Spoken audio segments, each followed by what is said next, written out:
Alam ko naman ito yung hinihintay ninyo, no?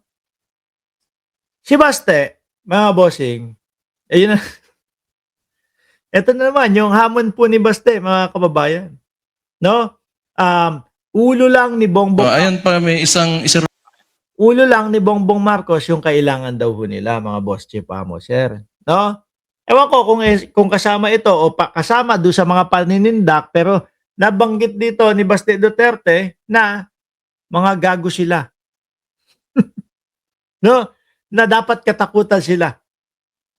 Kung hindi man nabanggit yung gago, merong ibang word na sinabi. Kung ano po yung titulo ng ating vlog ngayon, yun mismo yung sinabi ni Baste Duterte, mga kababayan. No? Pakinggan nyo po kasi tarantado yata silang dalawa ni Respicio. mag-ingat kayo. Ayan pa, may Ingat kayo. Bakit?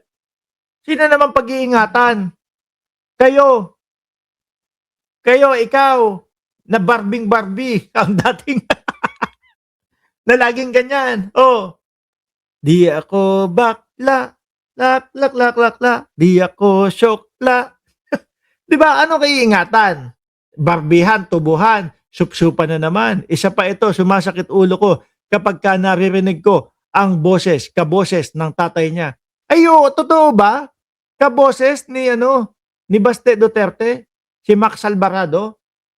Sumalangit nawa ang inyong kaluluwa, sir. Isa po kayo sa pinakamagaling na kontrabida sa larangan ng pelikulang Pilipino. No? Pero anak niyo po ba ito?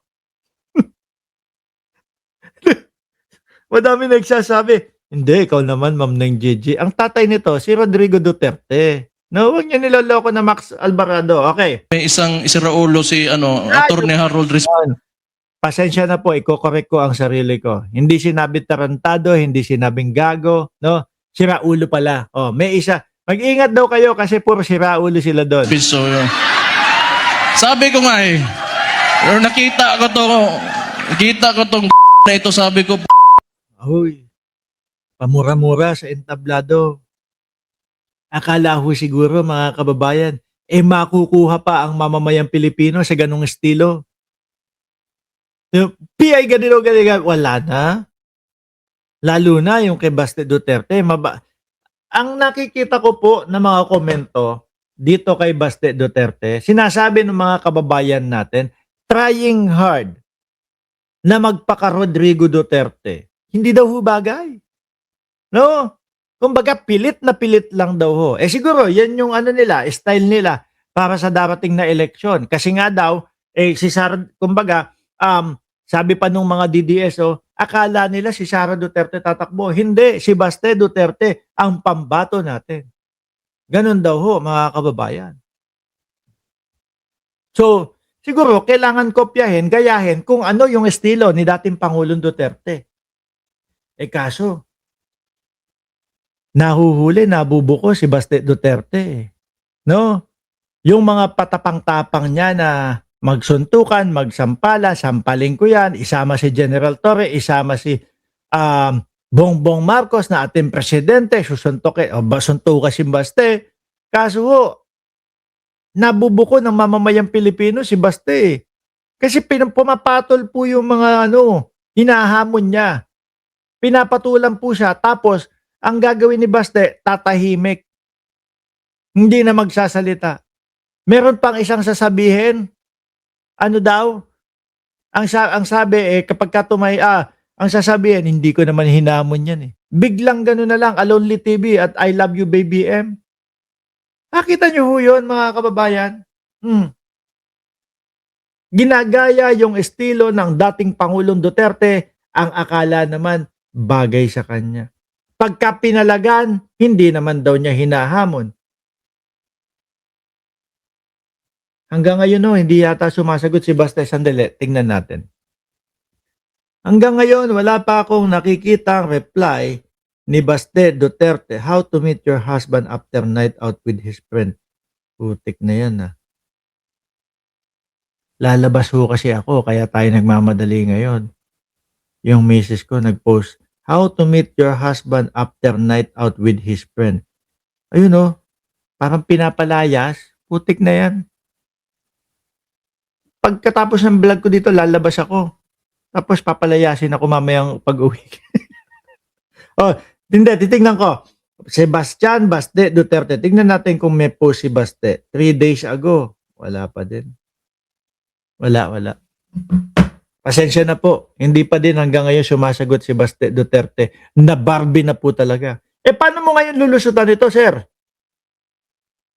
Oh, buong Pilipinas na po, except sa mga DDS. Sinasabi na sa iyo, tinatawag ka, Barbie ang tawag sa iyo, boss. Paano mo ngayon lulusutan yan? Di ba? Ultimo nga yata si Tunying siya na yung sinasabihan o napagsabihan ng sayang ang tato. Kasi parang ito si Baste, parang may tama ho sa pag-uutak, no? Parang may sapak sa ulo, mga kababayan. Ilang beses na siyang binabash. Tinatawag na Barbie. Oh. Ilang beses na, 2 beses na ho, mga kababayan. Tapos sinulit pa. Alam niya naman na hindi siya papalag. Alam naman niya na wala siyang ganun. Sinagot siya ni Madriaga Ano sagot sa kanya ni Madriaga? Oh, tara, magpalitan tayo ng blows. Madriaga, sa susunod, kung sakali man na mapakinggan mo itong live ko, no? Marinig mo. Sa susunod, pakilinaw. Lalong-lalo na kay Baste Duterte kung ano yung sinasabi mo na blows. Baka mamaya ang isipin ni Baste Duterte, yung sinasabi mong blows, alam ko naman, ibig mo sabihin dyan, si Sir Tony Ninobla, shout out po sa inyo. Alam naman po natin na ang ibig sabihin nito pong si Ramil Madriaga doon sa blows ay blow by blow po. Kumbaga, suntukan, palitan ng suntukan. Kaso ko, kay Baste, bilang Barbie ng Davao, baka intindi po ni Baste dyan, mga kababayan, blow na supsupan. Di ba?